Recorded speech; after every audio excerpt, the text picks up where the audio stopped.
Hello everyone, আসসালামু আলাইকুম। লঞ্চার্ড vessel Bangladesh YouTube চ্যানেলে আরও একটি ভিডিওতে আপনাদেরকে স্বাগত জানাচ্ছি।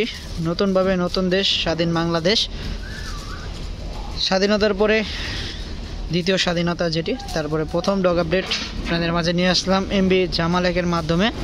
কেরানীগঞ্জের তেলঘাটের একটি ডগ ইয়ার্ডে পপুলার জনিত সমস্যার কারণে সার্ভিসের বাইরে রেখে কিন্তু সংস্কার কাজ চলছে ঢাকা সুরেশ্বর রুটের এমবি জামাল এক নৌযানটির। কিছুদিন আগে এই নৌযানটি কিন্তু ঢাকা পাতারহাট রুটে চলাচল করলেও বর্তমানে তারা আবার সাবেক রুট ঢাকা সুরেশ্বর রুটে ফিরেছে, আর সেটি হচ্ছে গাজী এক্সপ্রেস 4 নৌযানের পরবর্তী রিপ্লেসমেন্ট হিসেবে এই গাজী 4 নৌযানটি ছিল ঢাকা সুরেশ্বর রুটে।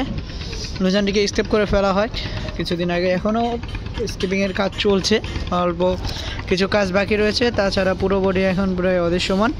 দেখতে পাচ্ছেন জামাল এক নৌযানটি। এই নৌযানটি একসময় ঢাকা রাঙ্গাবালি রুটে চলাচল করতে, পরবর্তীতে ঢাকা সুরেশ্বর রুটে যুক্ত হয় অনেকদিন ডগেটে পড়ে থাকার পর, তারপরে যুক্ত হয় ঢাকা পাতারহাট রুটে।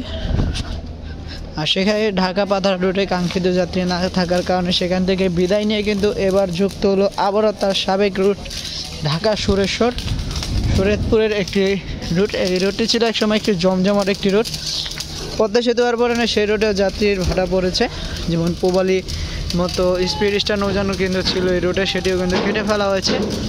এখন দেখতে পাচ্ছেন যে পপুলার আর 2 ইঞ্জিন বিশিষ্ট নৌযান, সেক্ষেত্রে 2টি পপুলার এর শেপ রয়েছে, 2টি সুকান, 2টি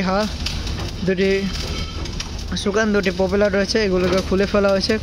সুকানে পপুলার জনিত সমস্যার কারণে বর্তমানে সার্ভিসের বাইরে রয়েছে এমবি জামাল এক নৌযানটি। এই ছিল নৌযানটি করা নিয়ে ভিডিও। আপনি যদি আমাদের পরিবর্তে নতুন হয়ে থাকেন অবশ্যই চ্যানেলটি সাবস্ক্রাইব করুন এবং পাশে থাকা বেল আইকনটা অন করে দেবেন।